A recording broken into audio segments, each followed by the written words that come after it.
Muito boa noite a todos, sejam bem-vindos, né, por essas ondas. Estou vendo gente aqui de Campo Grande, do Rio de Janeiro, né, gente do Sul, do Norte, do Centro-Oeste, que bom, né?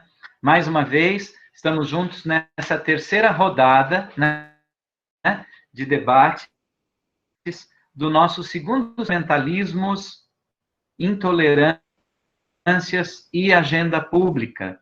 Né? É um prazer tê-los mais uma vez essa noite, né? Enquanto aqui na nossa cidade, o Pantanal Mato Grossense, a Amazônia está ardendo, né? Está ardendo. Nossa cidade está toda tomada por fumaça, e eu gostaria que nós fizéssemos assim um momento de uma corrente, né, de energia, né, nosso pensamento, nossa solidariedade. Aqui do ladinho há duas grandes aldeias, Bororo, são as remanescentes e resistentes, uma delas no Pantanal, a 100 quilômetros exatamente aqui de Rondonópolis, mas que está ardendo, e a gente está num movimento de solidariedade aos indígenas, né? Bororos são residuais, né? Culturas importantíssimas, originárias dessa nossa terra, da nossa região, e vamos nos unir, né, a tantos povos, às florestas, aos bichos, aos animais, né, a vida que teima, né, e resiste. E gostaria de que nós nos uníssemos a tantas pessoas, né, a famílias, né, nesse contexto tão difícil, mas também aqueles que estão lutando. Hoje nós soubemos do testemunho, assim, de um zootecnista, né, que numa destas áreas foi salvar, né, a floresta, enfim, né, lamentavelmente veio a óbito, mas há muitas pessoas batalhando, há muitas pessoas. Eu falei hoje de manhã com alguém em Chapada dos Guimarães, né, que está formando uma brigada voluntária de pessoas comuns da cidade para poder salvar e cuidar da vida. Né? E esse nosso ciclo de debates tem também esse objetivo, né? Não deixa de ser um modo de lutar, né, para que direitos, para que o princípio da laicidade do Estado, da sociedade, conquistado historicamente, né, a duras penas durante séculos por gerações que nos precederam, né, seja mantido como um direito, né, ao mesmo tempo que o respeito à crença, à fé, a formas de expressão religiosa, né, possam ser mantidos, né, mas que eles não interfiram a ponto de roubar a liberdade, né, os direitos. E é um pouco disso que nós vamos tratar hoje com a nossa convidada muito querida, muito especial, porque de primeira mão, a professora Cristina já atendeu nossa solicitação, respondendo que sim, né? E hoje nós vamos então ouvi-la falar para nós sobre religião, política e intolerâncias no Brasil contemporâneo. E eu peço licença, vou aqui agora, rapidinho, né, dizer um pouquinho para nós quem que é a professora Cristina Vital da Cunha. Ela é do programa de pós-graduação em Sociologia e do programa também de pós em Cultura e Territorialidades da Universidade Federal Fluminense e do Departamento de Sociologia daquela universidade.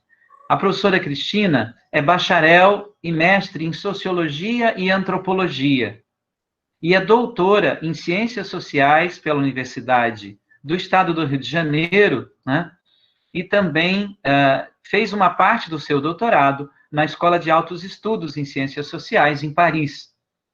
Ela é integrante e parte do grupo MARES, que é o grupo de pesquisa Religião, Arte, Materialidade, Espaço Público, e também da rede de pesquisadores luso-brasileiros de artes e intervenções urbanas.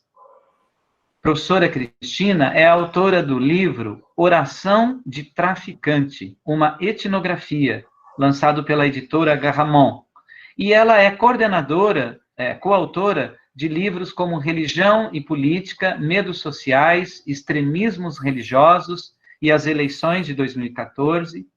É coautora do texto Religião e Conflito, editado pela editora Prismas, Religião e Política, uma análise da participação de parlamentares evangélicos sobre o direito de mulheres e de LGBTs no Brasil, esse publicado em 2012, entre diversas outras publicações.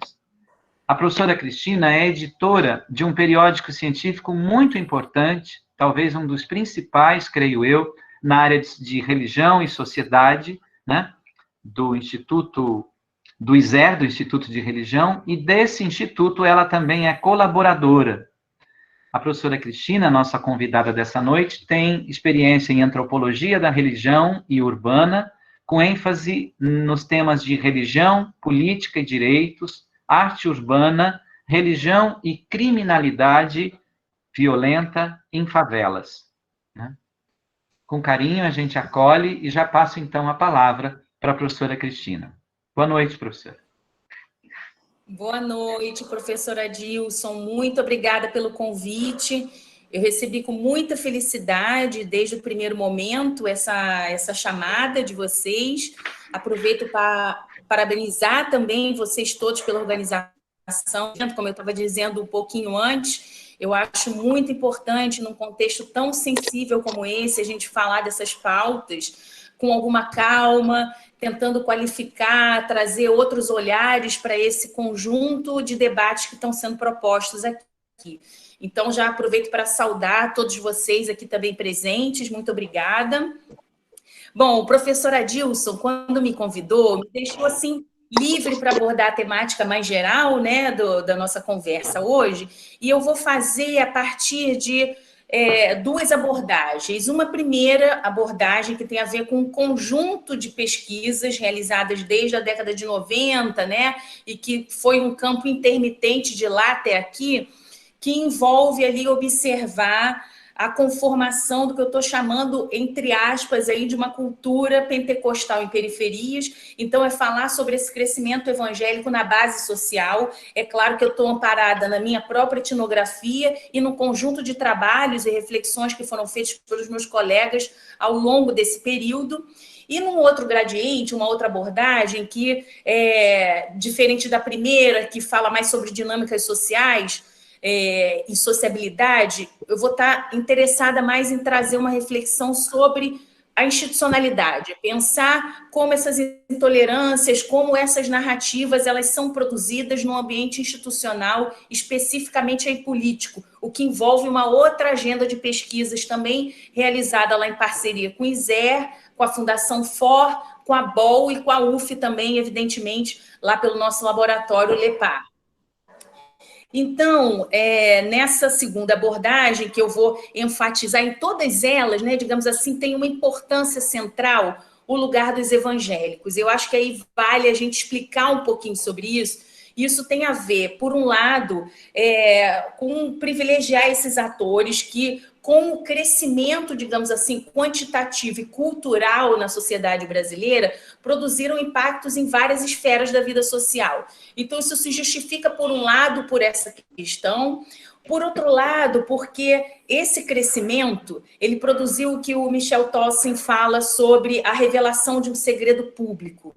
Né? Então, as questões que estavam, digamos assim, subterrâneas na sociedade em relação a esses conflitos religiosos, que foram, digamos assim, constitutivos da nossa própria nação, elas eram obscurecidas por uma relação tensa de subalternidade, de tentativas de subalternidade, de produção de protagonismo aí com as religiões de matriz afro-brasileira e também até com os próprios evangélicos até um certo período. Então, vale a pena destacar que esse crescimento ele traz à tona, ele tem a revelação de um segredo que era a intensidade dos conflitos religiosos que formaram a nossa nação, que ganham um novo nome aí a partir da década de 90, né? Que é a intolerância religiosa, que depois vai mudando, né? Racismo religioso, terrorismo religioso, isso aí é um outro debate que a gente pode levar depois também, mas é lembrar que eles então revelam isso, né? Isso tem uma importância muito grande também,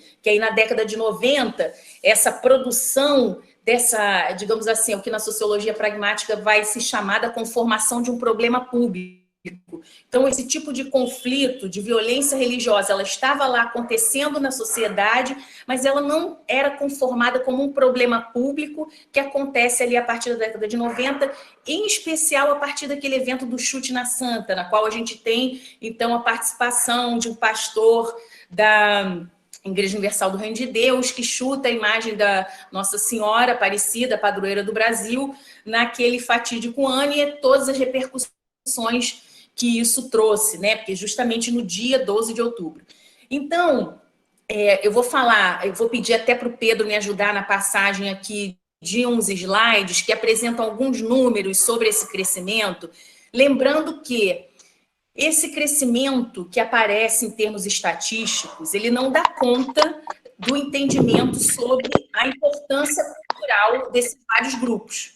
A gente está vendo num crescendo essa presença dos evangélicos em várias esferas da vida social, mas, por exemplo, os religiosos de matriz afro-brasileira significam 0,3% em termos estatísticos, mas em termos da marca cultural, eles são muito mais expressivos do que esse número consegue apresentar, né? Mas acho que também os números são importantes como retratos de algum movimento. Então, é nesse sentido que eu vou falar com vocês aqui sobre eles. E aí, Pedro, se você puder passar para o próximo slide, por favor. Aqui, então, desde que o censo começa a contabilizar a religião, né, na década de 40, a gente tinha ali uma presença majoritária dessa hegemonia católica, e os evangélicos eram contabilizados em 2,6% da população nacional. Vai crescendo paulatinamente até a década de 80, quando tem 6,6% da população nacional se declarando evangélica.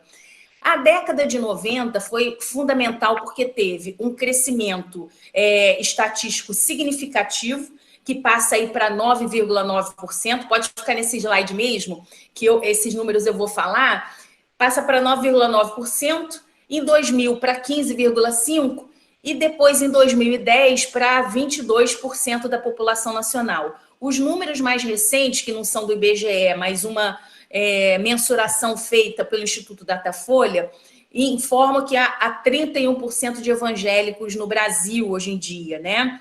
Então, assim, a gente vai acompanhando o crescimento paulatino. Agora, da década de 80 para 90 foi muito importante, porque era o crescimento deles, tanto em termos percentuais, como em termos de ocupação do espaço público. Era ocupação de espaços de mídia, né? Era ocupação toda essa rede de solidariedade que acontece nas periferias, porque teve um crescimento muito significativo nessa área, e principalmente também na política eletiva, com a participação importante que eles tiveram na Constituinte em 87, né, aquela formação da chamada, então, bancada evangélica, que se configura ali, se apresenta, vários trabalhos falam sobre a atuação deles nesse período, e então essa presença, ela marca um interesse nacional em relação a quem são esses evangélicos, né? Aí pode passar mais um slide, Pedro, para a gente poder observar uma pesquisa que foi realizada pelo ISER, chama o SIM, Censo Institucional Evangélico. Então, esses números saem em 92, e ele já configurava, se foi uma pesquisa quantitativa grande, né, e que dá conta de identificar templos na cidade do Rio de Janeiro e região metropolitana, e ali é interessante porque já indica uma presença significativa desse crescimento evangélico nessas áreas de periferia. Isso é importante a gente pensar, porque tem um impacto cultural e na sociabilidade bem significativo, e também, assim, é claro que o crescimento menor na área central, ela não corresponde a uma falta de interesse propriamente desse grupo nessas regiões, em forma de um público nessa região mais, digamos assim, aderente a outras religiosidades, a gente vai ver isso, mas em forma também de ser uma área de expansão, e nessa dinâmica de crescimento evangélico, há o crescimento das pequenas igrejas, que, enfim, têm poucos recursos e conseguem se sustentar, e tem toda uma dinâmica de proximidade que marca esse crescimento evangélico, que é bem importante, que esses números ajudam a gente a pensar. Na sequência, Pedro, pode descer mais um slide. A gente vai ver a capa de um livro que foi fundamental nesse debate sobre a religião no Brasil na década de 90, que era o Novo Nascimento, os evangélicos na casa, na rua e na política.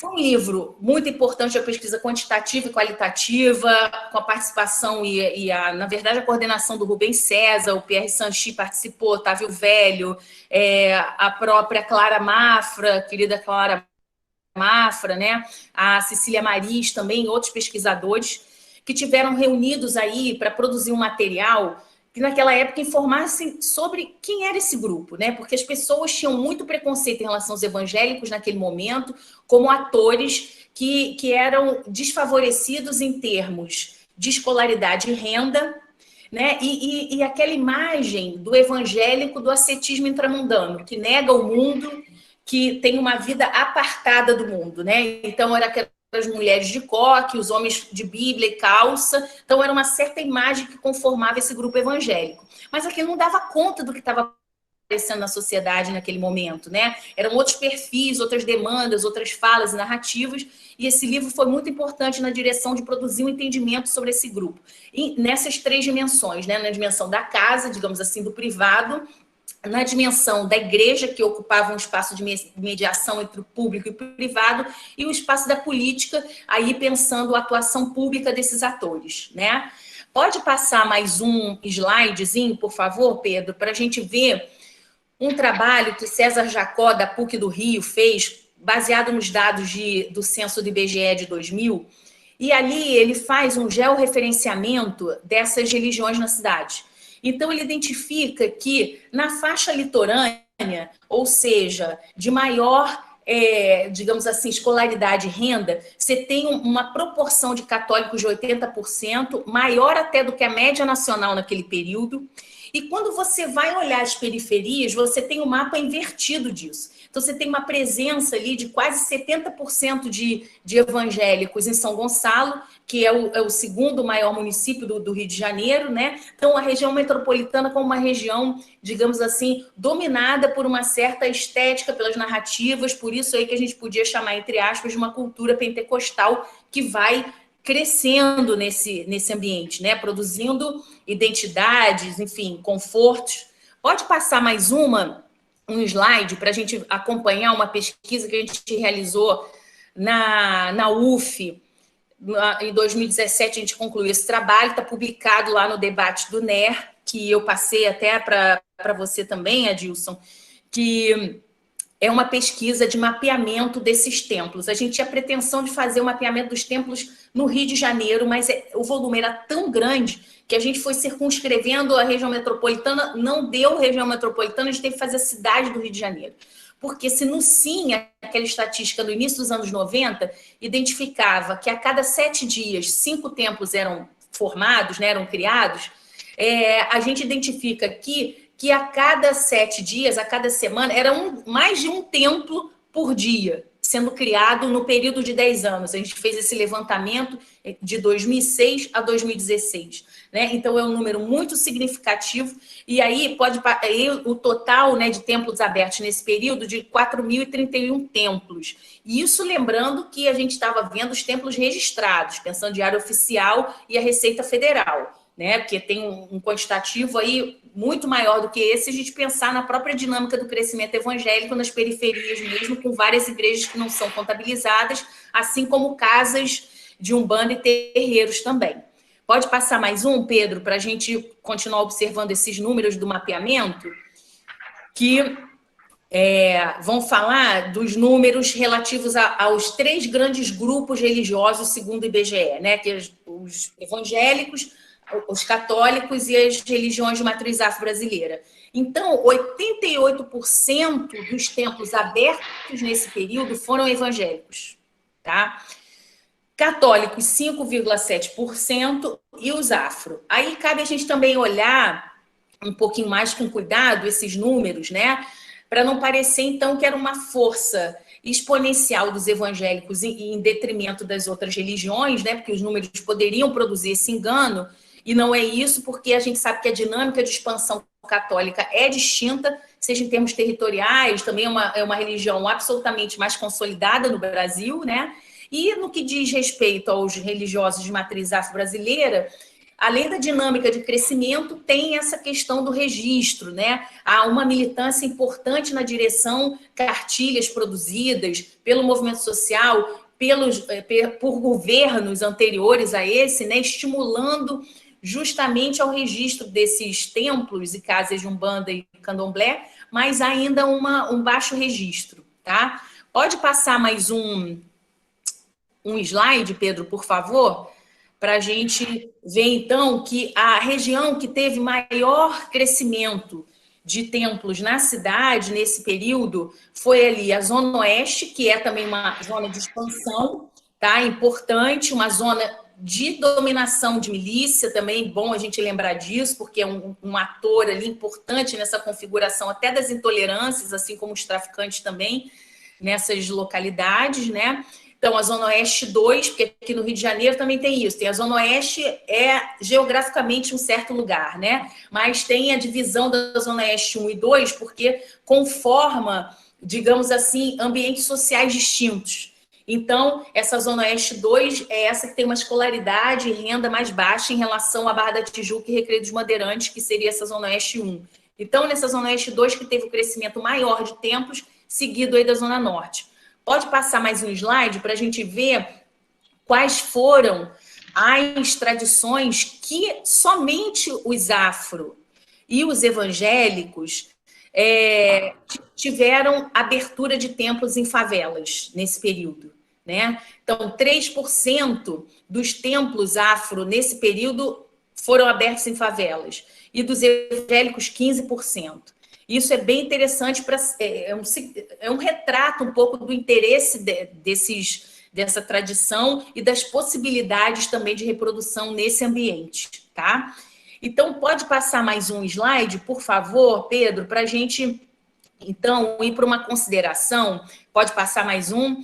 A gente já falou das estatísticas na década de 90, os anos 2000, e aí eu vou ler com vocês essa configuração aqui, essa conformação que o Pierre Sanchi, que é um antropólogo franco-brasileiro, e como franco-brasileiro também, acho que ele teve uma condição, né, de possibilidade de fazer uma conformação, né, uma categorização do que era a nossa cultura popular urbana tradicional, que ela nos serve para refletir até hoje, né? Seja para afirmação de alguns pontos, seja para contraposição deles, e essa é a minha tentativa aqui também com vocês, tá? Então, ele diz que essa cultura popular urbana tradicional, na década de 90, era expressiva, né? De um pouco rigor moralista, pouca disciplina cívica, esforço laboral anárquico, apesar de muitas vezes intenso, e do ponto de vista religioso, uma porosidade de identidades que permitia a cada um participar ao mesmo tempo de definições institucionais múltiplas. E a gente vai ver, então, aí, depois dos anos 90, uma série de configurações que vão impactando essa dinâmica cultural nessas regiões, tal como ele apresenta ali naquele momento, tá? Então, vou pedir para passar um pouquinho mais, Pedro, para a gente chegar num slide aí que está falando... isso aqui eu trouxe a oração, que está lá no livro Oração dos Traficantes, porque em outras apresentações eu mostro um conjunto de imagens que eu fui coletando durante um longo período de pesquisa lá em Acari, que começa, digamos assim, eu fui assistente de pesquisa do professor Marcos Alvito, que escreveu As Cores de Acari, e naquele momento eu também colaborava na interlocução com esses grupos religiosos e na produção dessas imagens, mas digamos que é um outro momento da minha formação que aquelas imagens elas começam a ganhar uma importância em termos de eu começar a ler e a produzir conhecimento a partir daquelas imagens. Isso não aconteceu desde o início, né? Então é importante a gente falar também sobre essas descontinuidades, às vezes até casos do trabalho de campo, porque isso é a vida da pesquisa, né? A vida da pesquisa ela não é essa organização que depois aparece já nos artigos com tudo organizado, né? Não é assim.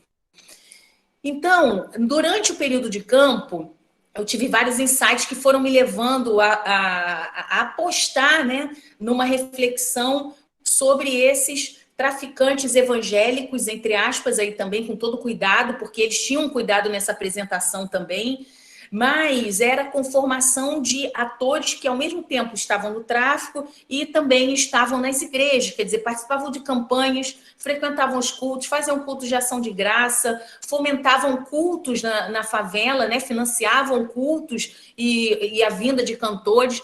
E aí, todo dia, teve um dos traficantes, que era uma pessoa que estava num trânsito religioso, esse não estava na igreja, ele era um desviado, nessa categoria de que estava na igreja, saiu, e ele fazia uma oração todo dia de manhã na favela, para os radinhos, né, os traficantes locais, e para outros 500 radinhos que ficavam também na favela e no entorno, e a oração ela tinha toda uma, se a gente pensasse assim, com Mose, o que significa as orações, né? Além do contato, do estabelecimento de um contato, é também uma forma de organização, né? Uma forma de organização e uma forma de produção de ordem e direcionamento. Então, nesse sentido, a gente vê ali que tem um direcionamento que está sendo dado pelos traficantes naquele momento aos próprios moradores, aos próprios líderes comunitários. Então, ele diz nessa oração, né? Senhor, fazer com que a vida torta que eu vivo sirva para ajudar as pessoas a viver uma vida melhor e direita. Senhor, eu te peço, Senhor, que neste dia, nesta manhã, como em todos os dias, proteja os trabalhadores que saem agora para o trabalho. Proteja as crianças que saem para a escola. Senhor, eu te peço proteção para os líderes comunitários desta comunidade. Que o Senhor ilumine suas cabeças e toque seus corações e os livre da ganância e do egoísmo e olhem para o bem, que busquem o melhor para os nossos moradores sofridos e pesados pelos governantes poderosos. Senhor, eu lhe peço, não para mim, mas para meus amigos, que os livre da morte, Senhor, que eles não sejam mortos covardemente, que não matem nenhum polícia ou inimigo que venham atacar a nossa favela. Então, as orientações, né? Em nome de ti, Senhor, é só o que peço. Agora vamos orar uma oração que todos conhecem, que servem para todas as religiões. Pai nosso. Depois, Adilson, no outro dia, a gente pode fazer uma conversa sobre 10 anos depois, o que essa oração aí levou, porque depois eu tive acesso a uma normativa desse terceiro comando puro para os que estavam presos, né? Um direcionamento também, assim, muito numa narrativa pentecostalizada. Mas isso a gente pode falar num outro dia também, tá? Pode passar passar mais uma, essa aí, né? Que aí tem um trabalho que eu publiquei em 2018 na revista Vibrant, que deve sair agora numa revista em português, já com outros dados também, sobre essa cultura pentecostal urbana, e eu falo entre aspas aí, para a gente não essencializar nem a noção de cultura e nem essencializar os evangélicos, porque é uma diversidade só em termos numéricos, né? Segundo dados do IBGE, são quase 1.300 denominações, quer dizer, com liturgias distintas, teologias, enfim, perfis socioeconômicos distintos e até mesmo políticos. Então, é uma diversidade. Então, é um cuidado no falar sobre isso, mas em termos da produção de algum entendimento sobre o que está acontecendo nessas localidades e que impactam a sociedade de modo mais geral, lembrando que eu também estou trabalhando com as favelas e periferias, não como uma comunidade no sentido de que eles têm uma vida singular em relação à sociedade mais geral. Estou trabalhando com a noção de localidade, ali como Anthony Leeds e Elizabeth Leeds, trazendo a ideia de que elas estão absolutamente num contato dialético com o entorno, com a sociedade mais ampla. Então, o que acontece nas favelas e periferias tem um rebatimento, assim como o que acontece lá também é fruto do que está acontecendo na sociedade mais ampla, né? Mas a gente pode observar aí, a partir dessa configuração, tanto um crescimento da institucionalização evangélica, por um lado, ou seja, da produção de uma identidade evangélica mesmo, isso crescendo, mas, por outro lado, também, uma religiosidade difusa, ou seja, alguma coisa que vai marcando a cultura, que vai produzindo valores morais de referência, que produz um conforto em termos de entendimento das gramáticas que estão circulando, das estéticas que estão circulando num determinado ambiente, da cosmologia. E aí tem uma coisa importante que o Marcos Alvito já chamava atenção lá, trazendo Geertz, que era a solidariedade entre etos, né? O etos da guerra, dessa teologia do domínio, desse pentecostalismo crescente, em relação a, digamos, uma percepção do mundo como o mundo da guerra, que, como a Juliana Farias diz, né? Dessa paranoia do tráfico, a paranoia que rola no crime, né? Sempre uma situação de vigilância e ignoração dos traficantes. Eu busco trazer essa ponte com esses elementos aí do campo para pensar como é que tem um abastecimento dessas perspectivas e que isso resultou aí também no surgimento dessas figuras aí, desses traficantes evangélicos, de pessoas que são simpatizantes, de uma coisa que afeta o grupo mais geral de moradores ali, né? Então, lembrar também que, nesse sentido, a noção de que o pentecostalismo é um solvente de laços, como o Antônio Flávio Perucci trouxe para a gente, talvez isso não faça mais sentido em várias regiões do país, né? Ele está trazendo, então, a ideia de que essas religiões de conversão, elas são religiões que, justamente, elas operam pelo rompimento, por solver laços, né? Isso fazia um sentido no Brasil até pouco tempo, mas hoje em dia, pelo contrário, a minha argumentação é que essa cultura pentecostal, justamente o pentecostalismo, ela está produzindo sentidos, ela está produzindo sentido de rede, de proteção, ela está produzindo valores morais de referência, tá? E lembrar também do Joey Robbins, que traz a ideia de que o pentecostalismo, ele é adaptável, e é por isso que ele cresce, né? Ele traz os elementos das outras religiões para o interior, digamos assim, do próprio pentecostalismo, atualizando nos seus próprios termos. Então, acho que tem uma coisa muito interessante nesse sentido também.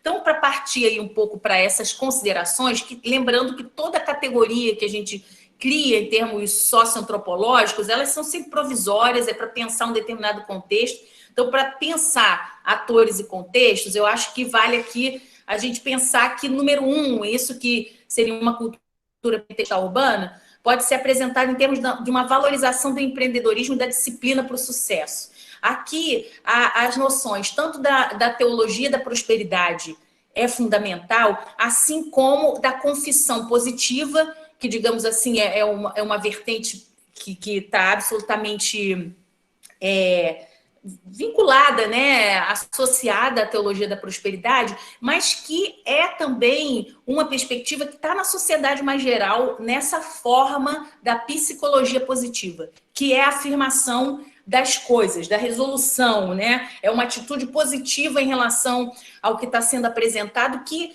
num certo sentido, dialoga até com as noções do Nietzsche sobre o que ele chama do amor fati, né? Que é um direcionamento positivo em relação aos fatos. É claro que no amor fati você não tem nenhuma noção de religião, pelo contrário, né? Aqui ela é totalmente recheada de uma configuração divina. Então, essa disciplina é um entusiasmo com a disciplina. Isso aqui traz uma diferença em relação ao que o Sanchis trazia dessa questão cívica que era caótica, tá? Então, isso produz uma mudança. Uma outra gradiente que liga muito com o anterior, que é a noção de que o esforço pessoal produz vitórias, né? O que favorece a base dos itens anteriores. Então, a ideia de que um esforço pessoal, e aí tem uma noção de indivíduo bem importante, ela é fundamental para essas vitórias, né? Então, a gente podia pensar assim, mas, sei lá, o puxadinho, esse se virar sempre houve nas favelas e periferias, né? A gente podia pensar isso, é verdade. Mas o que acontece aqui é um direcionamento, né? Tem uma tomada de consciência em relação à ação do ser, né? Na direção de um crescimento econômico. Tem um projeto ali que acontece, tá? Diferente da ideia da viração.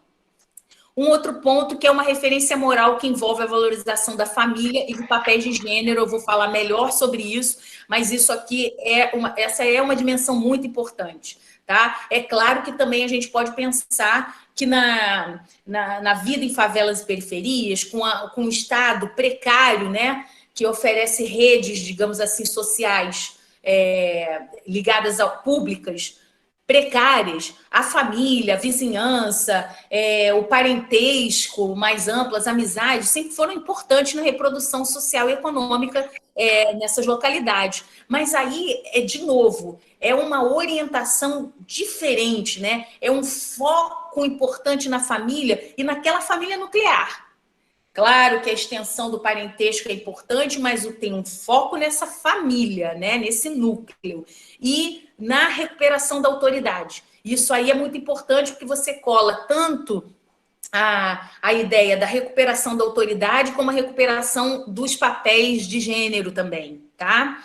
Um outro ponto que seria esse quarto aí, que é do ponto, aí dialogando diretamente com a tese lá do Sanchi, que do ponto de vista religioso há uma diminuição no que Sanchi chamou de porosidade das identidades que permitia a cada um participar ao mesmo tempo de definições institucionais múltiplas, que era aquele famoso católico que ia para se declarava católico no censo e que ia para um conjunto de experiências religiosas, né? Então a gente começa a observar um constrangimento. Não é que isso na vida social não aconteça, mas começa a se colocar um constrangimento em relação a isso, tá? Que em termos sociológicos, né, socioantropológicos, isso é muito importante nas nossas análises, tá?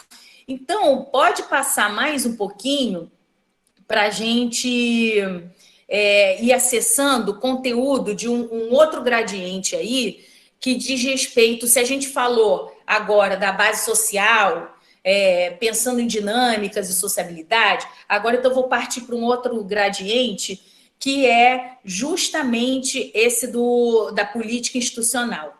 Antes, só um outro ponto, que não quer dizer que essa cultura pentecostal ela domina de modo exclusivo a vida social nas localidades, de modo algum. Né? Convivem ali católicos, que são importantes também na produção dessa cosmovisão da guerra, tá? E também religiosos de matriz afro-brasileira, tá? Kardecistas. Então, tem a emergência desses vários grupos religiosos. O que acontece, que a gente pode verificar, muda a relação de forças, né? Muda a relação de forças nesse campo religioso, nessas localidades. Isso número um. E também, em razão dessa perspectiva do domínio, a gente começa a observar o crescimento de estatísticas de intolerância religiosa, né? De violência religiosa sendo praticada, violência física mesmo, em vários casos, realizadas, seja por esses traficantes ou outros moradores, em relação aos religiosos de matriz afro-brasileira, principalmente. Então, lembrando que o Estado fazia isso. A gente tem a deputada federal Benedita da Silva, a mãe dela, ela é evangélica da Assembleia de Deus, né?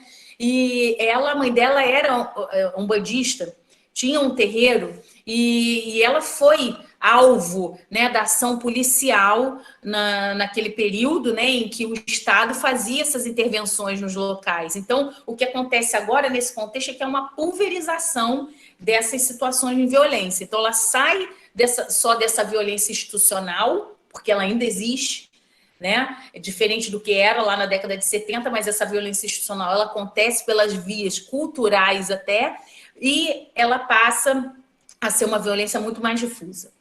E aí, partindo para esse outro gradiente das estratégias políticas, também aqui eu vou falar do mainstream evangélico, tá? Ressaltar a atuação desses parlamentares, digamos assim, de perfil mais conservador, mais que do ponto de vista econômico são defensores dessas pautas aí neoliberais, né? Mas é claro que a todo tempo tiveram presentes também movimentos contrários a esse mainstream evangélico, a esses conservadores, seja na década de 90 a formação do MEP, o movimento evangélico progressista, posteriormente vários grupos aí animados por uma atuação jovem, né, e que se utiliza muito das redes sociais, posteriormente. A gente teve em 2013 a hashtag Marco Feliciano não me representa, quando ele assumiu ali a presidência da Comissão de Direitos Humanos. Em 2016, depois do impeachment, tem a formação da Frente Parlamentar de Evangélicos pelo Estado de Direito, e agora, mais recentemente, um movimento de esquerda evangélico aí, muito significativo, né? Mas eu vou falar desse mainstream porque eles estão orientando muito da política nacional, né? Então, a gente precisa falar sobre eles também. E aí não é, amplificar estigmas, mas é falar também desses atores, tá? Então, assim, eles desde a década de 80, quer dizer, desde a Constituinte, na verdade, de 32, eles teve eleição do primeiro candidato evangélico, que se apresentava como evangélico e que dizia que a sua presença no parlamento ela era significativa do avanço democrático, do combate à hegemonia católica, logo uma resposta da laicidade, né? E esse vai ser um discurso que vários evangélicos na política continuam trazendo, tá? Então, na Constituinte, em 87, tem a conformação dessa bancada, né? E aí são religiosos de todas as denominações das chamadas ondas do pentecostalismo no Brasil, né? Para usar os termos aí do Paul Fresson, além também de parlamentares em menor número de igrejas, digamos assim, protestantes, né? Essas igrejas de missão. E aí tem uma coisa importante da gente salientar, que se tratam de lideranças que são, na maior parte, quer dizer, esses que estão ali são todos empresários, tá? Então, tem uma questão que é liderança religiosa desse mainstream conservador, né? Defensor dessas pautas neoliberais, e que são empresários, e que são também, em sua maioria, assim, nossa, muito mesmo expressiva, homens, né, e brancos.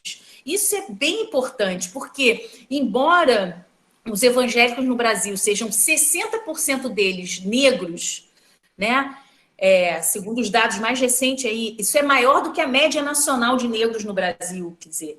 Então, tem uma participação muito significativa de negros entre os evangélicos, uma participação mais significativa ainda de mulheres, e esses representantes, digamos assim, evangélicos no Congresso têm um perfil completamente diferente, o que deve chamar a atenção da gente para o que isso significa, né? A gente tentar explorar essa noção aí do que isso significa, e aí também não é a produção dos ódios em relação aos heterossexuais, aos homens, aos brancos, não é isso, mas é trazer luz sobre o que isso significa em determinados arranjos, tá? Porque eu acho que uma coisa que a gente tem que tomar cuidado é para não ficar reproduzindo situações de ódio, porque não é isso, mas é entender o que isso significa ali num arranjo específico, tá? Então, em termos das estratégias políticas, teve a conformação da bancada e também, paralelo a isso, a gente tinha a Pastoral Parlamentar Católica no Congresso Nacional, que também se reunia semanalmente, né, no culto, leitura da palavra, e faziam reuniões fora também do Congresso Nacional, e tinham ali também os evangélicos. Em 2003, no primeiro mandato do Lula, a regularização das frentes, né, das frentes parlamentares, que são temáticas.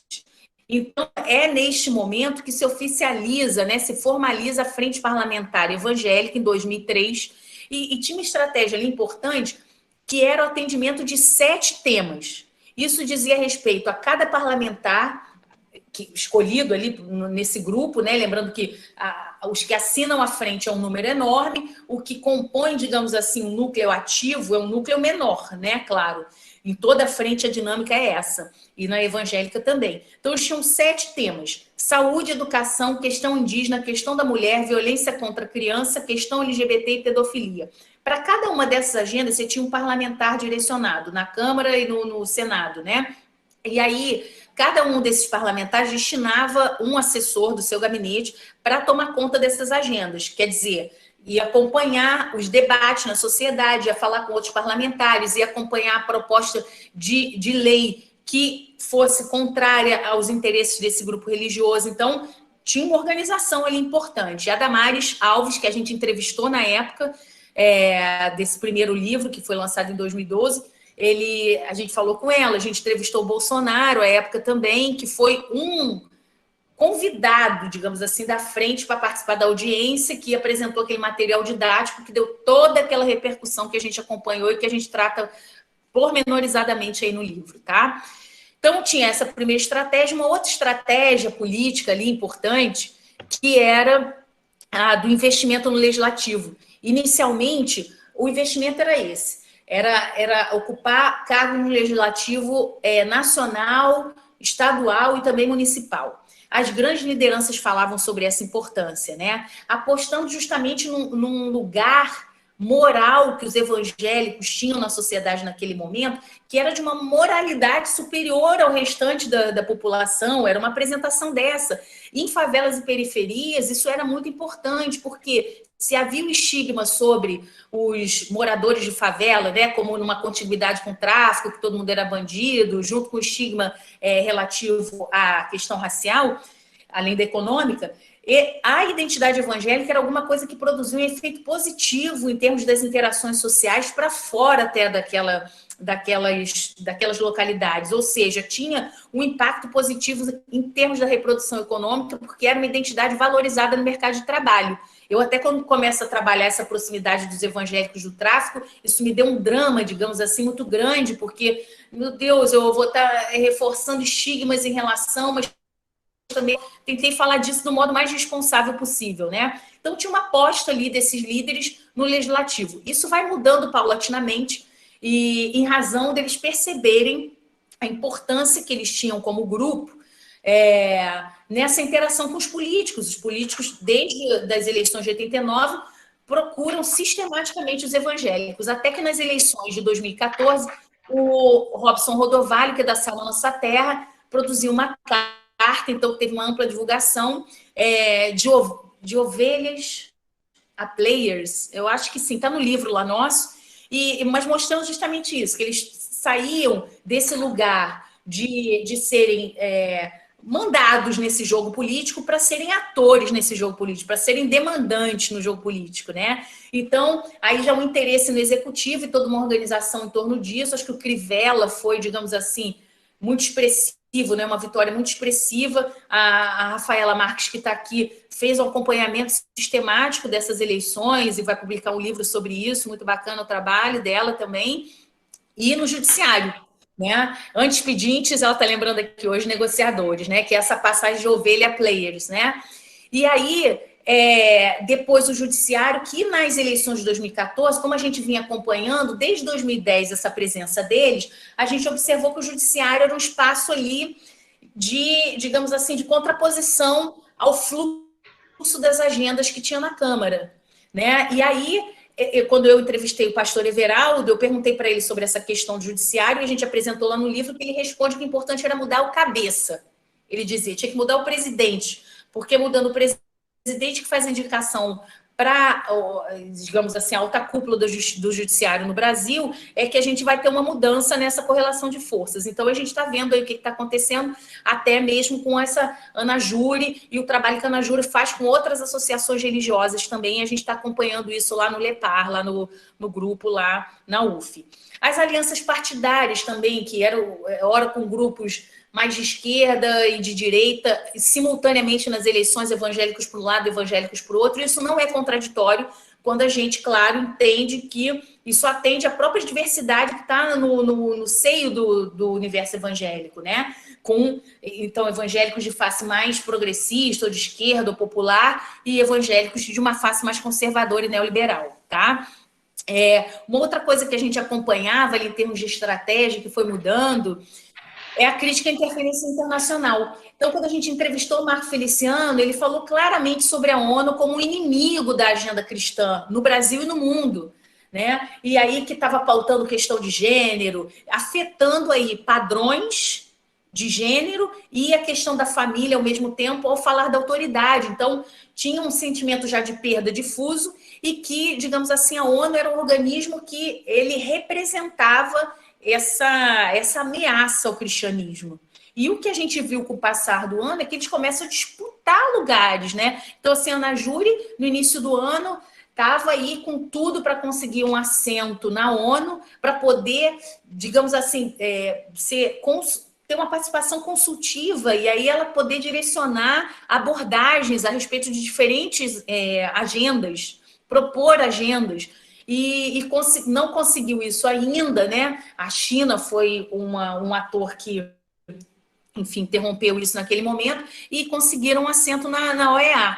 Então, é assim, muito significativa essa mudança. Pode mudar, Pedro, passar um outro slidezinho, que já está chegando no finalzinho aqui do tempo. Então, as estratégias narrativas, porque também se trata disso. A questão da família, desde que a gente começou a pesquisar, e isso a bibliografia já falava sobre a questão da família, e nas primeiras entrevistas que a gente fez, a gente entrevistou o Zequinha Marinho, que hoje é senador da República, né? À época era deputado pelo Pará, e ele falava sobre isso, os evangélicos como sal da terra. Então, a importância do fortalecimento da família era uma importância em termos da ordem, da moralidade, mas uma importância que ele trabalhava até em termos econômicos, ou seja, o fortalecimento da família vai ter um impacto tão importante, tão significativo em termos da ordem, que vai reduzir o número, por exemplo, ele dizia, de drogadictos. Porque a drogadição, todo esse investimento público que se tem que fazer nos centros de recuperação, mesmo nas comunidades terapêuticas, isso aí tem uma relação direta com a desestrutura familiar, ele argumentava, né? Então, só que aí a gente está trabalhando a ideia de que essa família a ser recuperada aí traz muito essa noção do familismo do Gilberto Freire em Casagrande Senzala, na medida em que é uma família cuja autoridade patriarcal, né, a autoridade masculina, ela ascende sobre todos daquele núcleo, sobre a mulher, sobre os filhos, evidentemente sobre os empregados, né? Isso não quer dizer que não havia afeto. O Gilberto Freire fala muito sobre isso. Havia afeto também. Esse grande senhor da Casa Grande, ele era também generoso. Ele tinha um sistema que se estabeleceu assim de inclusões, mas eram inclusões que aconteciam até onde aquilo não ameaçasse o próprio sistema, a própria autoridade, né? Na medida em que fosse ameaçada aquela estrutura, essas inclusões elas eram interrompidas. E é muito legal a gente pensar isso, início do século passado, e o que está acontecendo hoje, porque, de fato, quando estoura essa questão das liberdades e da sexualidade e de uma ressignificação dessas autoridades, que ela não está mais só num lugar, ela está em vários lugares, a gente tem um incômodo desses grupos que produzem reações, né? Uma outra dimensão é a retórica da perda, que eu elaborei aí num texto que vai sair aí pela Fundação Konrad Adenauer, agora no livro, que é uma noção muito importante para pensar as estratégias que se formaram ali em 2018 e que elas são importantes para a conexão com as bases também, que a ideia, e ela não está só entre os evangélicos, a noção da retórica da perda, ela diz respeito a várias ameaças que se foi vivendo nessa situação de globalização, né? E aí esse contexto pós-estrutural que ameaçou justamente essa relação de gênero e autoridade, principalmente, tá? A noção da autoridade é tão forte que o ministro aí da Educação, quando ele assume, uma das principais coisas que ele fala naquele pronunciamento dele é recuperar, porque essa ideia da retórica da perda é sempre recuperar, ir para um lugar do passado, né? Então, é recuperar a autoridade do professor. E isso cola com muitos sentimentos que estão acontecendo na nossa sociedade, porque, de fato, a gente vê que são vários os profissionais que são ameaçados em sala de aula. Então, isso produz um rebatimento emocional nas pessoas, né? Então, a retórica da perda, ela tem um lugar de rebatimento emocional muito importante.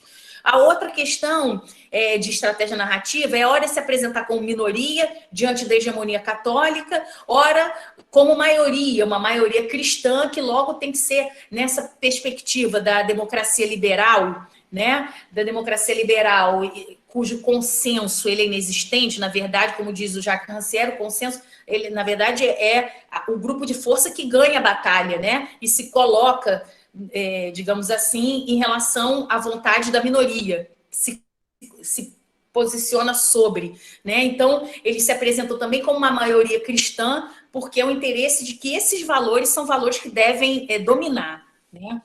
Um outro ponto que é a legitimação que passa aí pela difusão da teologia da prosperidade. Então, como diz o Ricardo Mariano, ao invés de você valorizar aquele cristianismo da cruz, né, dessa cruz carregada e partilhada, é a intervenção no mundo, é estar no mundo, é viver no mundo e ser próspero nesse mundo. É viver a abundância nesse mundo, né? Isso tudo como reação aí a essas liberdades, ou cosmopolitismo, e a noção do pluralismo, que a Paula Monteiro e o próprio Ricardo Mariano já trouxeram tanto, né? Porque alguns autores, como Beckford, trabalham a ideia diferente. A diversidade é uma coisa, ela está na sociedade, agora o pluralismo é um status social, né, e político, uma garantia legal do exercício dessa diversidade. E isso, digamos assim, é uma coisa que é afetada num contexto em que as intolerâncias, elas ganham relevância, né? Pode passar mais um, Pedro, para a gente finalizar com uma questão recente, que é dessa judaização do pentecostalismo no Brasil, tá? Pode passar outro, Pedro? E com esse slide aí eu termino, tá, Adilson? Prometo.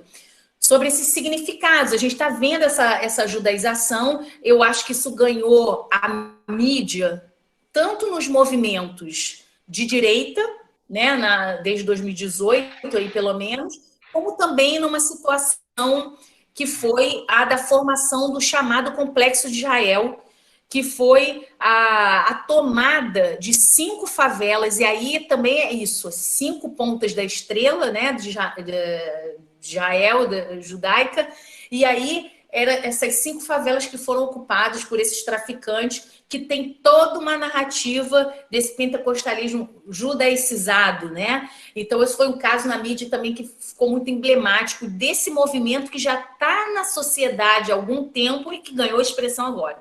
Então, quais seriam os significados desse Israel aí que colam nessa história? Porque a gente sabe que o cristianismo ele se consolida na oposição justamente ao judaísmo, né? Então, isso aí foi fonte de muitas históricas rivalidades e conflitos da Igreja Católica com os judeus e as perseguições todas que ocorreram na história, né? Mas há um momento que, tanto no seio católico quanto nesse seio evangélico, há uma atualização dessa relação, que começa a trazer vários símbolos desse universo judaico para o ambiente religioso cristão, né? Então, assim, e quais são os significados atribuídos a esses símbolos, tá? Por um lado, isso tem a ver com uma perspectiva da volta de Cristo, e que essa volta de Cristo, né, ela acontece, né, ela se realiza materialmente lá na Cidade Santa, né?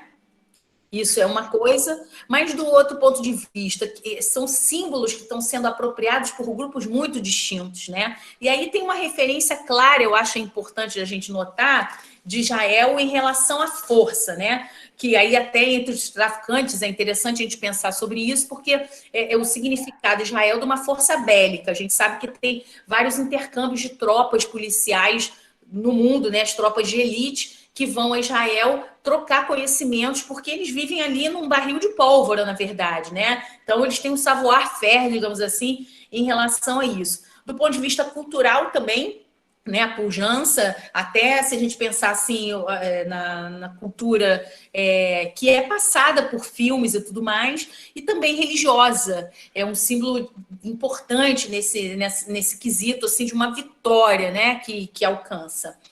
Do outro ponto de vista também, essa questão das redes internacionais de direita e da supremacia branca. Então, todo mundo está estudando essas redes internacionais americanas e esses movimentos de reação, aí, sejam os fundamentalistas, os evangélicos, o que está acontecendo agora, tem uma relação aí importante, por isso eu chamei a atenção lá do mainstream como masculino e branco, porque, de fato, a gente está falando de uma demanda, né, de uma reação a tanto esse debate pós-colonial, decolonial, a essa antipatia e crítica em relação às elites, sobre a qual, né, o Castel falou na Ruptura, no livro Ruptura, e outros autores também falaram aí, vêm falando sobre isso, né? Então, há esse movimento de crítica decolonial, né, crítica às elites locais e mundiais, você tem uma reação também dessas elites, né, na consolidação dessas redes internacionais aí de direita e nessa supremacia branca. E o processo também de legitimação pentecostal, lembrando do trabalho de Gilane Gomes, sensacional, sobre esse Israel mítico, quer dizer, a Universal do Reino de Deus, ela não é agora que ela está fazendo uso com o Templo de Salomão. Isso é muito antigo, isso é constitutivo da Igreja Universal, porque havia uma dúvida sobre a Igreja Universal quando ela surge, é mesmo religião? Isso é mesmo evangélico? Que grupo é esse? É seita? O que é isso? E aí, o recurso às origens, né, isso era um recurso importante em termos estratégicos para essa legitimidade. Um outro ponto que é o da prosperidade, que é, assim, uma pátria próspera. E essa dimensão da força que a teologia da prosperidade tem no universo evangélico como um todo, produz, digamos assim, uma relação de afinidade entre os etos, tá? Eu tinha outros 2 slides aí sobre como é que a gente pode lidar com essa situação da intolerância, mas a gente pode falar isso aí no debate para cumprir o horário.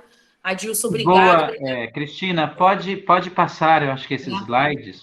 Pode Ah, passar. então tá. É rápido, é só uma imagem aqui. Eu estou trabalhando junto com o pessoal daqui Procó, aí na consultoria para realização do documentário, que eles estão fazendo nessas áreas periféricas com imagens. Então, aqui só para mostrar uma imagem lá do Fernando, né, daqui Procó, já documentando isso, anterior a essa espetacularização que aconteceu agora com a formação do Complexo de Israel, quer dizer, como é que essa bandeira, como é que esses símbolos judaicos estão rolando nas favelas já há um tempo anterior, né? Anterior até mesmo essa direita, digamos assim, está mobilizando os símbolos no espaço público, tá? Pode passar, então, Pedro, mais um, que era relativo aos desafios que a gente encontra nessa agenda da intolerância, né? Que, como eu falei para vocês, do Joey Robbins, né? Que apresenta que ela, ao mesmo tempo, é disruptiva e é adaptável. Então, o pentecostalismo, ele está se expandindo no Brasil e no mundo. Se a grande questão, digamos assim, na Europa era a agenda do islamismo, a gente vê crescendo essa agenda do pentecostalismo entre os pesquisadores na Europa também, porque isso causa uma mobilização, né? As Américas estão dominadas, digamos assim, pelos atores evangélicos na perspectiva desses atores. É claro que não é isso, há muitos arranjos, o catolicismo ainda é muito dominante, né? Mas é isso. Então, tem esse desafio, que é o crescimento pela adaptação. E outra coisa que a gente está falando de agentes públicos, se diferente da década de 70, não é legalmente a existência da intolerância, mas é fato que esses agentes públicos que compõem a massa, né, do funcionalismo, e a gente que acompanhou a questão da assistência religiosa, por exemplo, nos presídios e nos espaços socioeducativos, poxa, esses agentes que estão ali trabalhando são pessoas ou sensibilizadas para essa estética, essa gramática evangélica, ou pessoas que são vinculadas a instituições, né? Tem uma identidade mesmo evangélica. Então, tem uma questão ali, como a teologia do domínio também ela é muito difundida entre os evangélicos, embora, claro, há aqueles que não se submetam tanto a ela, nesses grupos não denominacionais, mais distintos, mas é fato que a gente tem ali uma sensibilidade. E aí a gente está falando de atores que estão no seu serviço. E eu já participei dos grupos de combate à intolerância religiosa, tanto no Estado quanto no movimento social, e uma pauta era essa, a construção de cartilha, porque as pessoas têm que atender. Vai chegar o negro que é de Umbanda, com guia, ele tem que ser atendido. Não pode ter qualquer dificuldade no seu atendimento ou respeito à sua religiosidade nesses ambientes. Isso tem que acontecer. Então, a gente tem esses desafios. Pode só passar mais um, que eu acho que aí a gente pensar estratégias, Adilson e todos e todas aqui, que são coletivas, né? São estratégias de atuação. Pode só passar mais um, Pedro, que é o último, que são as estratégias coletivas de ação, né? Que implicam em campanhas públicas, porque tem uma dimensão moral da intolerância, né? Tornar constrangedor ser intolerante. É um pouco o contrário até do que a gente está vivendo agora, onde a gente está tendo uma condição de possibilidade desse discurso do ódio, da intolerância ser tão avassalador, né? Então, a gente criar um ambiente no qual isso seja constrangedor, né? E as campanhas públicas são muito importantes. Claro, o movimento social organizado também. Isso já está acontecendo. Eu acompanhei, vai sair um artigo aí sobre a frente parlamentar de terreiros, que é um movimento super importante, que teve também o lançamento da nova frente agora, no meio da pandemia, mas uma articulação importante dos religiosos de matriz afro-brasileira, né? E do próprio movimento negro.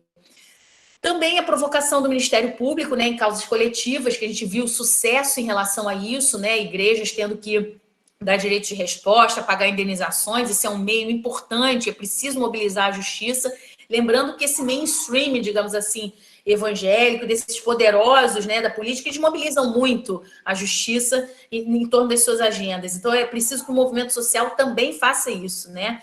E campanhas nesse sentido também, repetindo um pouco lá o ponto anterior, né, que provoquem essa razão. A gente sabe que a razão ou conhecimento, ela não é produtora por si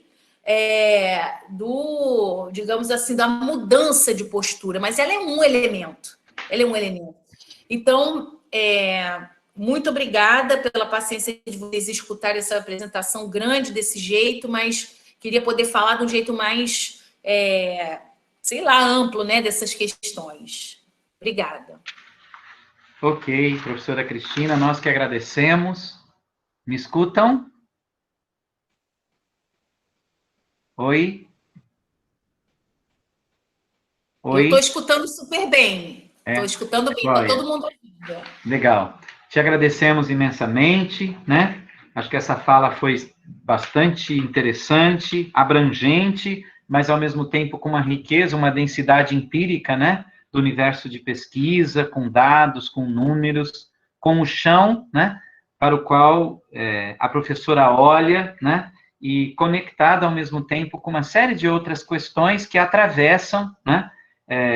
As formas de vivência da religiosidade, particularmente do mundo evangélico, com todas a sua diversidade, né, a sua variedade, e, claro, aquilo que nos interessa bastante nesse ciclo de debates, né, a interface desse universo com as questões do que nós estamos chamando de agenda pública, né, e que a professora mostrou bastante bem, né, desde as estratégias políticas, as estratégias narrativas, não é, destes grupos, né, sua capacidade, sua capilaridade, e o avanço disso, né, porque esse processo sócio-histórico que ela recupera, particularmente da década de 90 para cá, né, a gente vai vendo um adensamento, né, não só quantitativo, numérico, né, da presença, por exemplo, de evangélicos, mas, sobretudo, qualitativo da ocupação, né,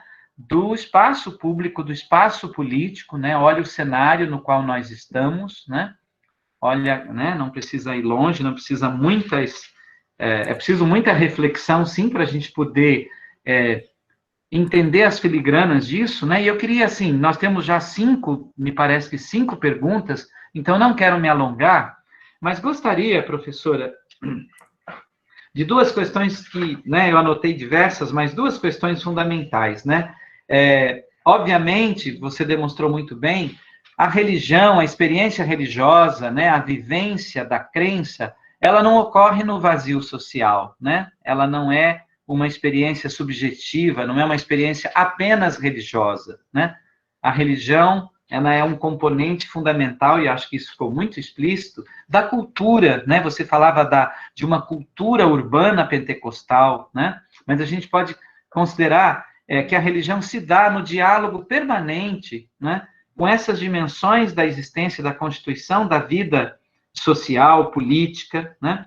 E eu gostaria que você nos colocasse um pouquinho, né, sobretudo quando você desenhou tão bem os valores dessa cultura evangélica, né, as afinidades dessa cultura, né, com o seu par próximo, nos pareceu, até você chegou a dizer, da cultura neoliberal, né, de uma economia neoliberal. A gente sabe, o pentecostalismo deita raízes, né, no norte, né, nos Estados Unidos que nós estamos falando. E neoliberalismo e pentecostalismo parece que têm afinidades muito próximas, né? Quero aqui fazer referência ao curso do Djanira, que estávamos juntos, né? Então, no fundo, queria te dar uma oportunidade para que você pudesse falar um pouquinho mais como que um pentecostalismo, né, que nasce nas periferias, que nasce, embora trazido, importado de fora, mas ele vai ter durante tanto tempo, né, vai ser uma religião relativamente marginal, né, bem entre aspas aqui, e como é que se opera dentro dele essa transformação, né, dos valores religiosos, né, porque se, como lembrava, me foge agora o chileno, né? Se a regra era de que evangélico não se mete em política, né? Agora irmão vota em irmão, né? Igreja constrói partidos, né? Há estratégias definidas, claras, de ocupação do poder, né? De ingerência nas políticas públicas. Olha aí os ministros evangélicos que temos. Enfim, fale-nos um pouco dessa afinidade na relação em que esse pentecostalismo, acho que isso não é só do universo pentecostal, nem tampouco do universo evangélico, né? Há os contágios do universo evangélico, por exemplo, para setores mais conservadores do próprio catolicismo, né? Que vai assumindo valores, não sei se posso falar, mas na contramão, inclusive, de alguns princípios do próprio evangelho, né? Princípios da própria teologia cristã, né? Então, essas afinidades. E uma outra questão, e essa sim nos parece ainda mais, talvez, estranha, né? Estranha para... Estou pensando num público mais leigo e para nós aqui, mas dessas afinidades entre essas modalidades de crença e, por exemplo, as milícias e os traficantes. Pensando em termos de recepção, como é que, de fato, milícias e traficantes se apropriam do religioso, né, para os seus usos não religiosos da religião, né? Que é uma questão muito visível, né? A religião sempre teve muitos usos, né? As religiões sempre tiveram. Mas hoje, isso que era um pouco mais velado, como você disse no começo, nos parece cada vez mais não só explícitos, né? Mas insiste em se naturalizar, né? Insiste em transformar o Estado laico, por exemplo, né, em algo que não deve ser mais tão laico, ou há uma laicidade defendida na medida que isso vale para garantir os direitos das igrejas, né, de algumas religiões. Enfim, no fundo, gostaria que você comentasse um pouquinho, sobretudo essas duas questões, no sentido dos seus usos não religiosos, né, e disso que eu chamo dessas afinidades com o neoliberalismo, os usos políticos disso, né? Trump foi eleito não apenas por setores conservadores, né? Mas nós já sabemos, né? Por participação massiva de grupos evangélicos conservadores americanos que de longa data trabalha isso, né? Como um valor religioso. Por favor. Tá. Então, muito obrigada, Dilson, pelas perguntas, são muito estimulantes. Eu estava tentando falar aqui com as pessoas que estão com a gente, né? Mas eu não dei conta assim de responder. Depois, só se vocês um pouquinho. Falar, deu um tempinho, eu posso falar, tá? Claro, desculpa. Então, eu faço essa provocação, peço perdão a todo o grupo. A dinâmica é assim, olha, a gente faz esse pontapé, né? E aí, na sequência, as questões serão lidas uma a uma para a resposta sua. Tá, desculpa, tá ótimo.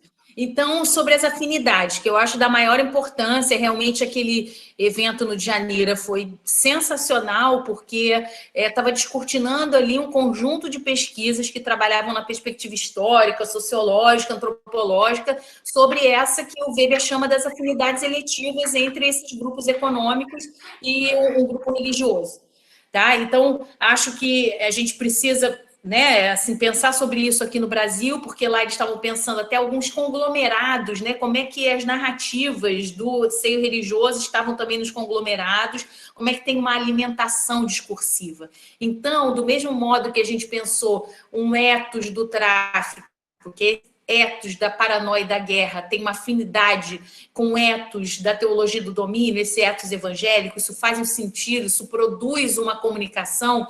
A gente pode pensar que também essa teologia de intervenção no mundo, ela é uma ponte que abre uma sensibilização com esse universo econômico, né? A gente também vem trabalhando aí, o Laval, outros autores também, com o universo econômico como um universo de sensibilidades, porque eu acho que sempre se costumou pensar, né, desde o Weber já trouxe isso, como é que a religião era importante componente no âmbito econômico, mas sempre se construiu a ideia como o campo ali da racionalidade, né? O campo econômico é o campo da racionalidade.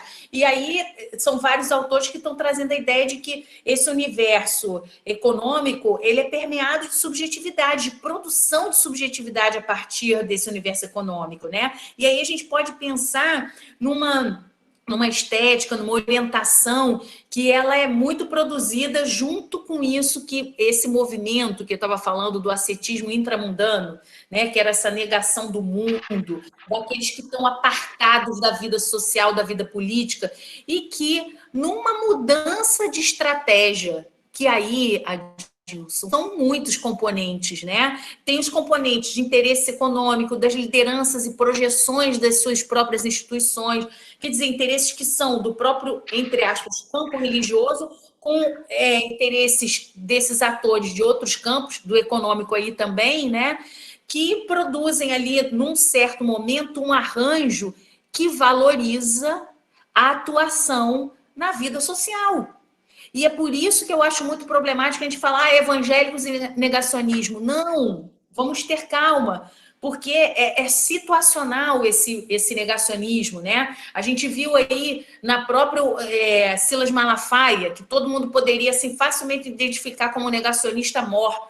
Ele foi um dos atores que mobilizou a força, digamos assim, da ciência na defesa da abertura dos templos, quando estava aquele debate sobre o decreto dos serviços essenciais, né? Ele dizia, não, aposta nos produtos que estavam sendo fabricados e que ele passava aquilo nos templos e a partir disso, né, da crença naquele produto químico que era produzido no âmbito da ciência, ele estava defendendo a abertura dos templos. Então, assim, são arranjos muito situacionais, mas acho que para a gente pensar isso aí, são sensibilidades de campos que parecem distintos, mas que, como esses atores também gravitam entre os campos, tem um momento, e a mídia foi um lugar fundamental, né, Adilson? Se a gente pensar assim, o que foi a década de 70 e esse avanço desses televangelistas, o dinheiro que os televangelistas ganhavam, o problema que isso deu nos Estados Unidos, e como é que isso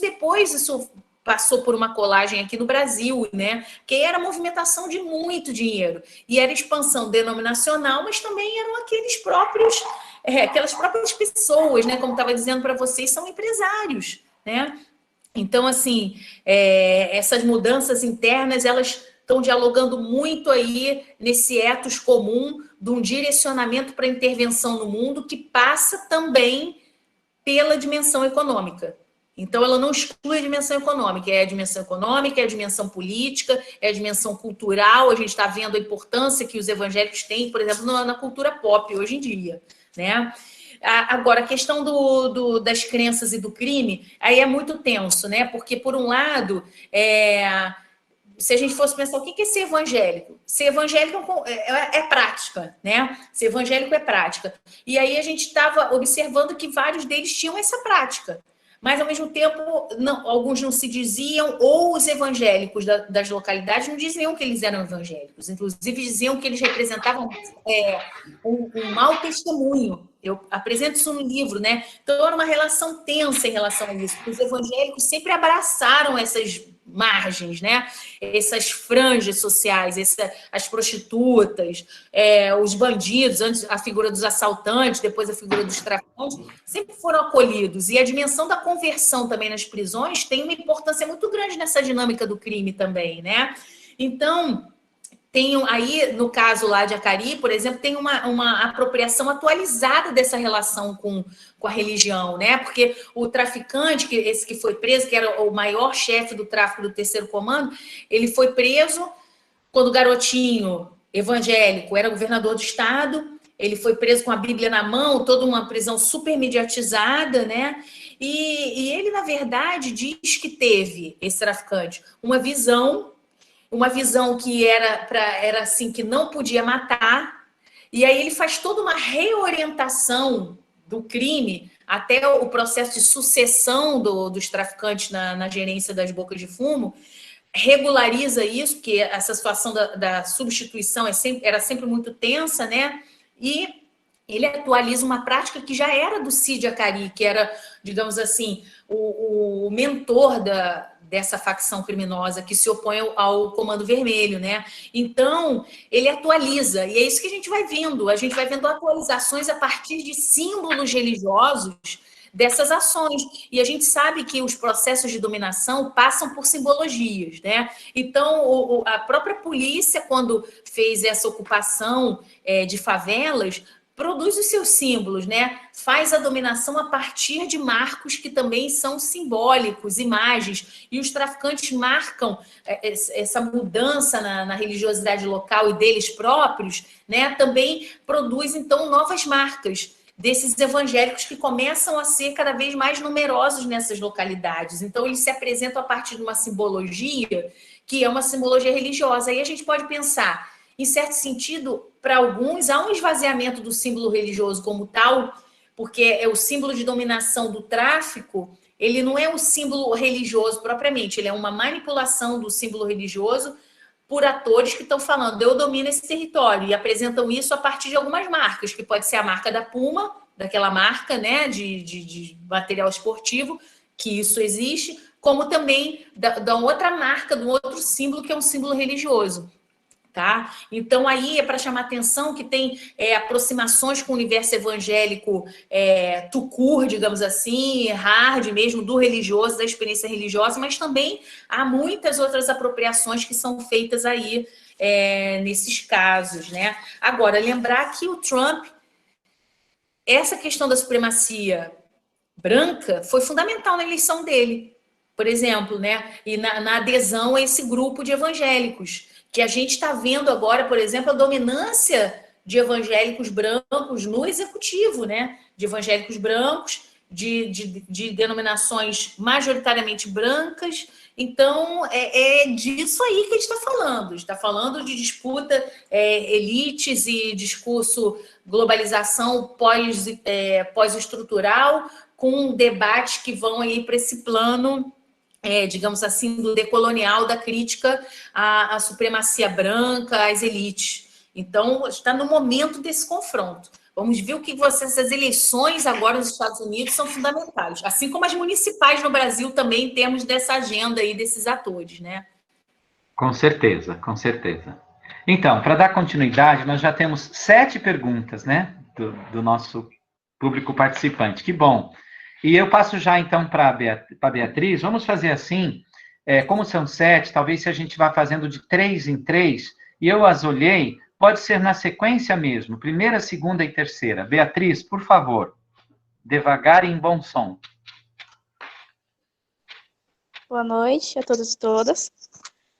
Sem mais delongas, primeira pergunta é da Denise Santana. Esses traficantes se autoproclamavam evangélicos e abriam as igrejas por conta própria? Ou eram reconhecidos por igrejas tradicionais já estabelecidas? A segunda pergunta, do Flávio Veiga.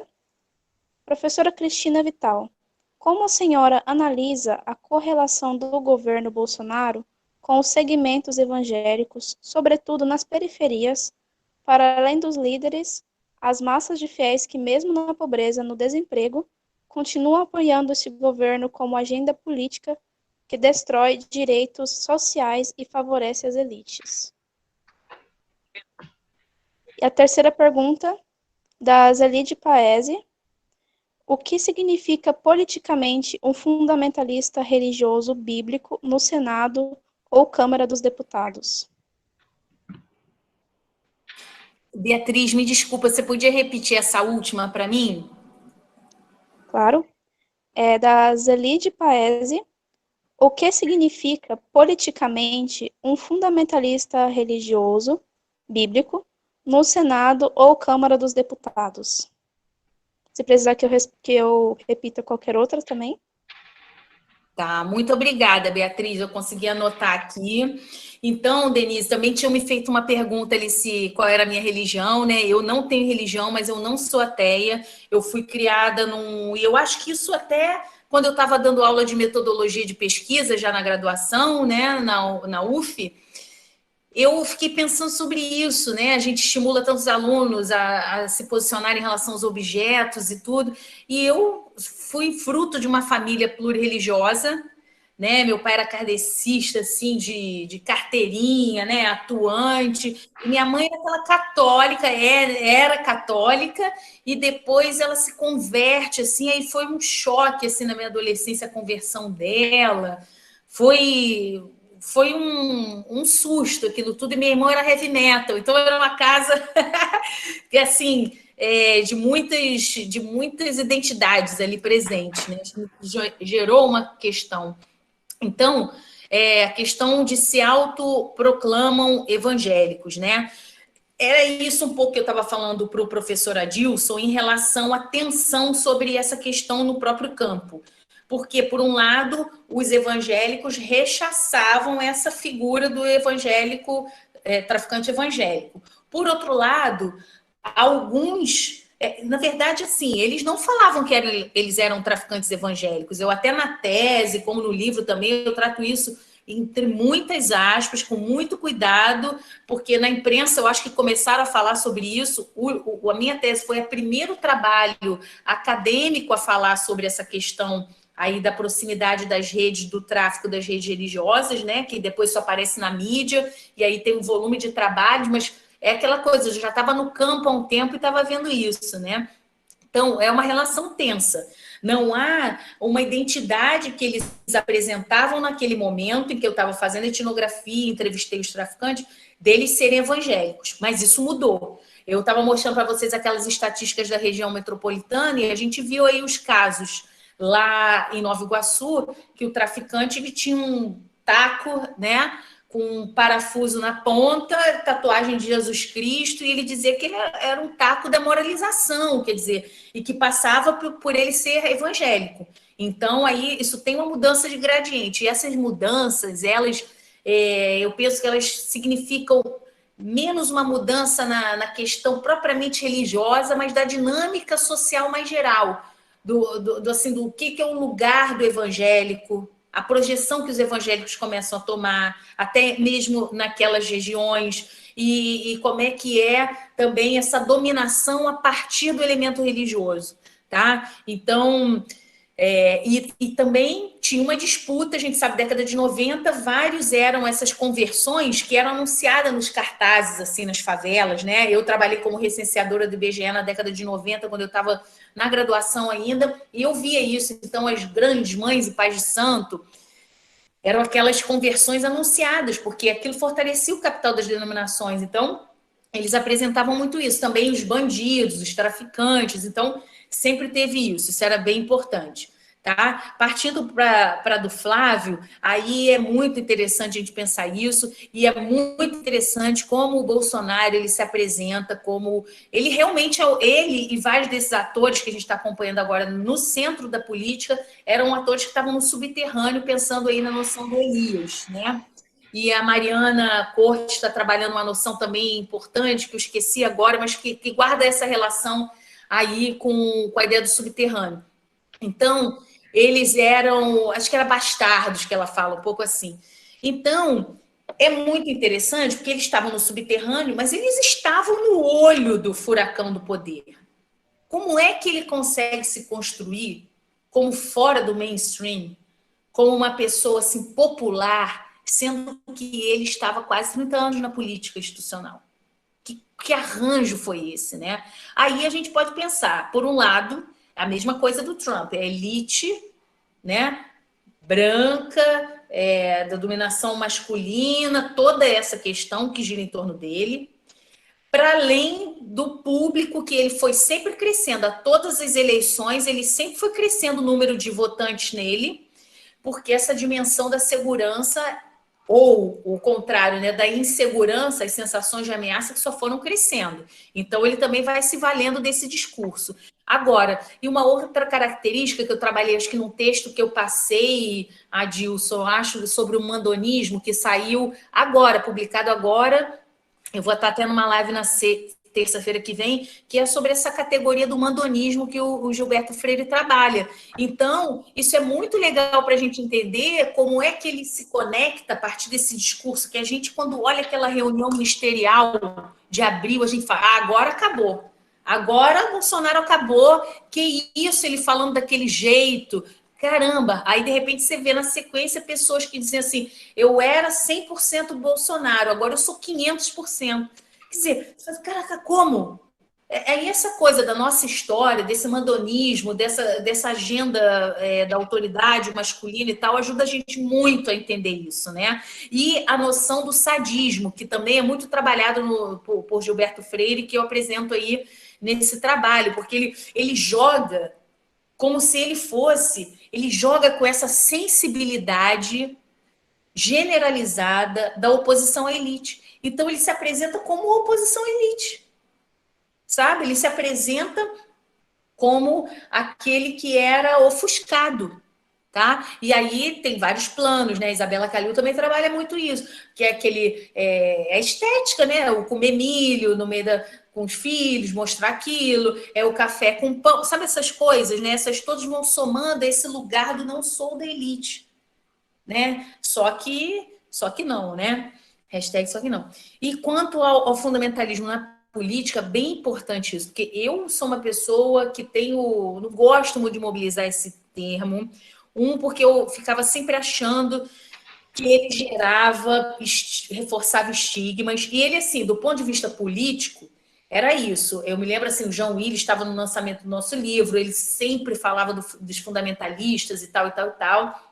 Eu via muito os grupos de esquerda, o MEL, que era esse movimento pela laicidade do Estado, falava, são fundamentalistas.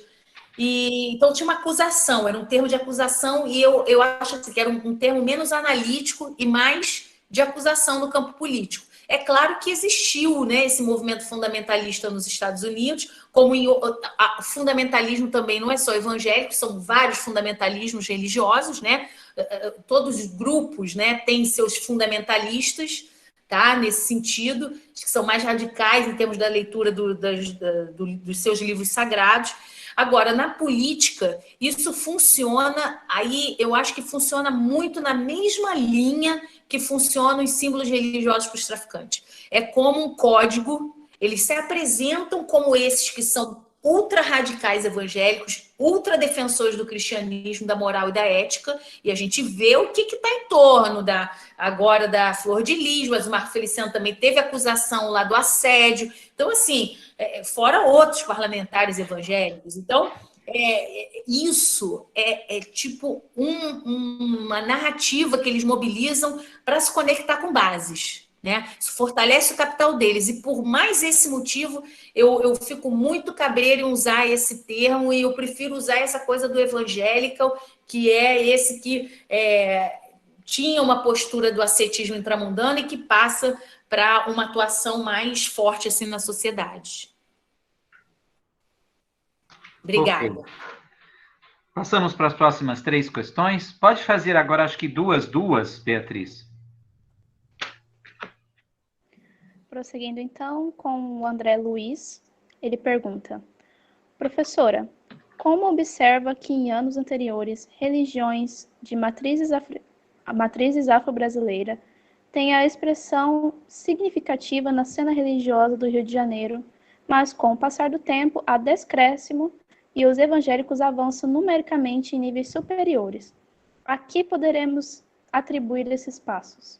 Ocorria o fenômeno da dupla pertença ou foi soterrado às religiões do povo negro? A seguir, Solange Rodrigues. Professora, como não alimentar uma perspectiva intolerante frente a estes grupos que se colocam no espaço público de modo intolerante? Tá. Então, obrigada de novo pelas perguntas, André, Solange.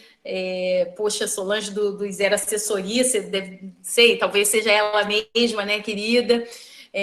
Então, eu acho que tem uma coisa muito importante aí sobre esse contexto dos afro, né? Aqui no Rio de Janeiro a gente acompanhou, quer dizer, na política nacional, a gente teve aí desde a primeira gestão do Lula uma configuração que gerava uma condição de oportunidade para esses grupos, né? É o movimento negro e os grupos religiosos de matriz afro-brasileira, quilombolas, indígenas, mulheres, enfim, muitos grupos assim minoritizados, digamos, tiveram uma representação política ali importante. No âmbito do movimento social, também a gente foi acompanhando aqui as campanhas que eram quem é do axé diz que era essa ideia de você representar no censo essa força dos afro, né? Agora, aí foi uma tristeza em torno assim desse empenho do movimento, porque de um censo para o outro, na verdade, se manteve o número de afro, né, em termos percentuais. Em termos de números absolutos, cresceram porque cresceu a população, mas em termos percentuais, não. Então, ali tinha uma coisa importante que era a tentativa do movimento incrementar, mas o que estava acontecendo da base social, porque aí acho que vão duas direções. Por um lado, aumenta o estigma e o constrangimento, foi aumentando o estigma e o constrangimento em relação aos afro, né? E a questão até da violência mesmo, né? Por um lado, e por outro, aqui no Rio de Janeiro, isso foi muito avassalador, né? O Rio de Janeiro, no censo de 2000, se não me engano, era o estado mais evangélico. E se a gente pensar, essas lideranças que estão aí, né, fazendo tudo que estão fazendo aí no cenário político, várias delas são do Rio de Janeiro. Eduardo Cunha foi mais uma condenação que ele sofreu, foi presidente da Câmara, pastor Everaldo, assim, o Crivella, vários desses atores são do Rio de Janeiro. Então, assim, as redes dessas pessoas aqui que estão nesse mainstream é muito capilarizada, né? Tem um poder em termos assim de oferecer serviços, porque isso, na época também dessas gestões de esquerda, sobretudo do Lula, você tinha ali os terreiros, eles faziam distribuição de cesta básica, quer dizer, programas sociais passavam pelos terreiros, e isso foi perdendo lugar, né? Teve o enfraquecimento da Fundação Palmares, isso tudo afeta o núcleo. Lembrando isso que o Adilson falou, a religião, ela não é só experiência metafísica, né, transcendental, sagrada, ela é uma experiência de sociabilidade, de reprodução econômica também. Então, quando você tira esse braço, você também enfraquece. E a Solange, eu acho que é um super desafio para a gente. É que a gente não pode cair na falácia também, né? Se a gente assim defende a liberdade, eu acho muito importante quando a gente olha essas estatísticas sobre que contabilizam a felicidade no mundo, que são feitas aí pelo menos desde 2010, a gente identifica que os países mais felizes são os países que têm mais confiança interpessoal e interinstitucional. Logo, existem redes públicas de apoio, né? Não são só as famílias, não é só o privado, o público tem uma importância, e a liberdade. Né? A liberdade é uma dimensão muito importante nessas experiências ocidentais de felicidade, tá? Ao lado da confiança, que é um elemento de caminhada, né? De vida. E aí, quando a gente vê esses atores aí do mainstream, eles defendem a liberdade, na verdade, e eu tenho acompanhado isso, até pela Najuri e tal, que é uma liberdade na qual a liberdade deles serem como eles são, e o ser deles obstaculiza a fala do outro. Então, assim, isso não é de verdade defesa de liberdade, isso é falácia, né? Isso tem nome na lógica né, formal. Então, acho que tem um cuidado aí para a gente não cair nessas raivas e rivalidades, mas ir construindo paulatinamente e produzindo conhecimento e constrangimento público em relação a essas pessoas e discursos, mas assim, não é uma coisa fácil, é muito delicado, mas é por isso que eu, por exemplo, tenho muita reticência em usar analiticamente o termo fundamentalista. Até no livro de 2017 eu falo assim de extremistas, né? Porque conservadores ocupam a maior parte do grupo religioso mesmo, tanto entre católicos quanto evangélicos, mas assim, há os extremistas, que são aqueles que usam de violência, né? Ou estimulam violência. Então, eu acho que isso tem nome, né? Ok. Podemos continuar? Então, pensando um pouquinho nisso, né, nós temos parceiros que nós convidamos como parceiros mesmos para ajudar a divulgar, né, e ajudar a refletir, que são setores, movimentos, e eu quero agradecer as pessoas que estão aqui, né, do movimento negro, da UNegro da nossa região, Rondonópolis e o Estado, né, e também do Conselho Nacional de Leigas e Leigos do Brasil, né, um grupo do laicato católico, né, que tem se debruçado sobre essa questão, porque justo não só, mas esses dois setores em concreto, são grupos que também sofrem, né, formas de intolerâncias, né, e atuam de algum modo no enfrentamento. Quero agradecer a presença deles. Professora, já estão perguntando no chat se você vai deixar alguma forma de contato, um e-mail, se possível, algo assim. Ah, claro, vou passar aqui no chat até.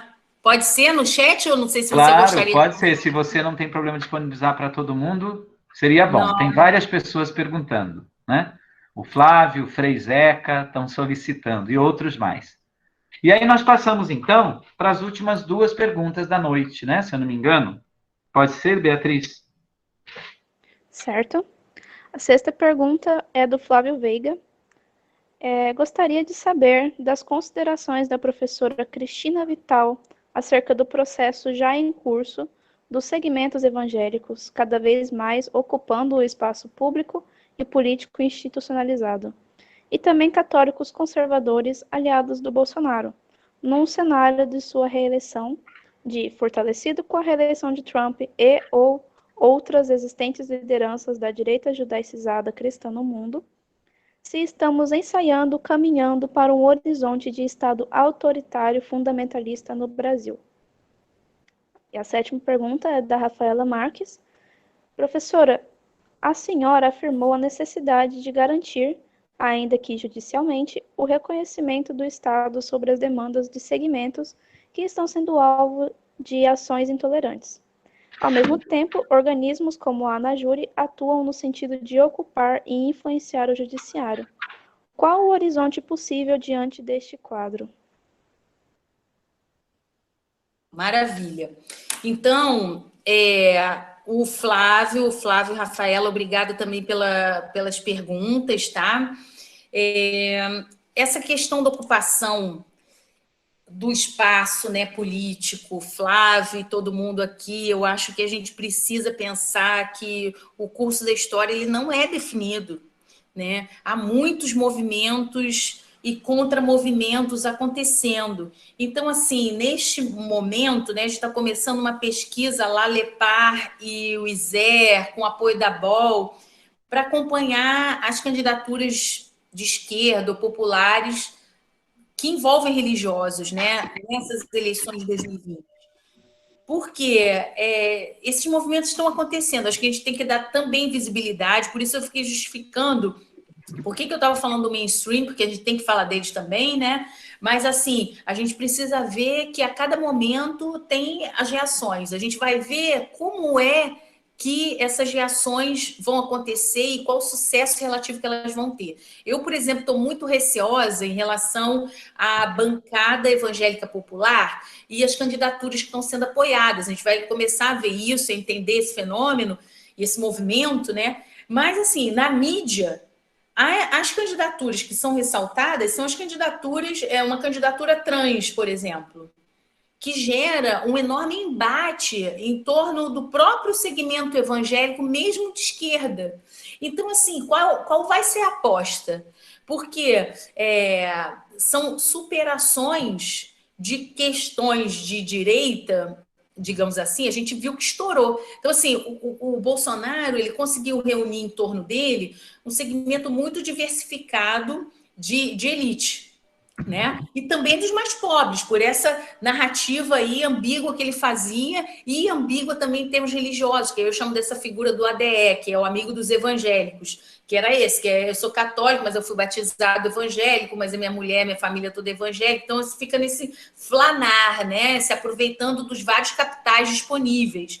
Então, ele mobilizou muito isso, e agora, assim, ele conseguiu, né, reunir em torno dele isso. Quando ele assume, estava todo mundo que está pesquisando isso, estava pensando, bom, que hora esse balaio de gato vai arrebentar. Não demorou, né? O PSL passou de 1 parlamentar para 52, e assim, depois o presidente não tem nem partido, né? Assim, estourou, mas eles já alcançaram o poder e já colocaram seus postos, seus representantes, suas narrativas e tudo mais. Então, eu acho que a gente está vendo a esquerda aí se mobilizando nessa direção, né, de ocupar lugar, mas vamos ver quais são as negociações que vão ser feitas para alcançar o poder. Depois, lá dentro, aí as composições vão sendo feitas, mas acho que tem uma estratégia que tem que ser nessa linha de ir pelo que é mais consensual.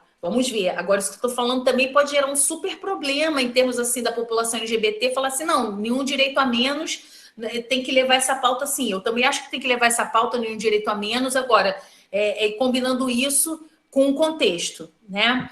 E a Rafaela, muito obrigada também pela pergunta, e eu acho que é isso, tem uma coisa assim que eles estão fazendo esse movimento. A Ana Júri, assim como, historicamente, a Associação de Católicos também, de juristas e de magistrados católicos, estão representados no governo federal, lá com a filha do Ives Gandra. Então, assim, eles são mainstream, eles acessam, enfim, eles têm muito. Mas a gente também tem muito.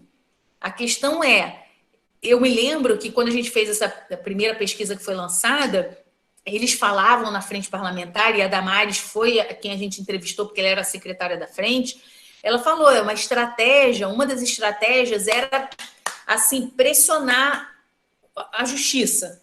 Eles diziam assim que eu esqueci o termo que ela usou, mas era uma coisa assim de abafar, era uma coisa de fazer muitas mensagens. Então, tem uma estratégia dessa que é do movimento, sim, olha, apareceu isso, vamos organizar, vamos botar. E eu acho que a sociedade está fazendo isso, né?